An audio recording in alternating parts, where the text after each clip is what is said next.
దీపావళి పండుగ అశ్వయుజ మాసంలో వస్తుంది. అమావాస్య రోజు.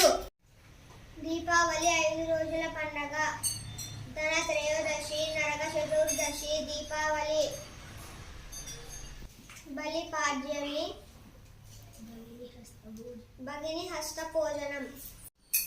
శ్రీకృష్ణుడు సత్యభామతో కలిసి నరకాసురుని సంహరించాడు.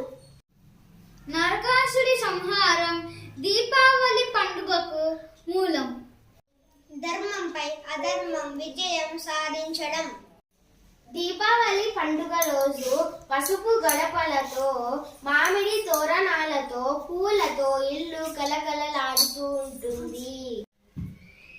దీపావళి రోజు సాయంత్రం పూట దీపాలు వెలిగిస్తాడు. హ్యాపీ దీపావళి.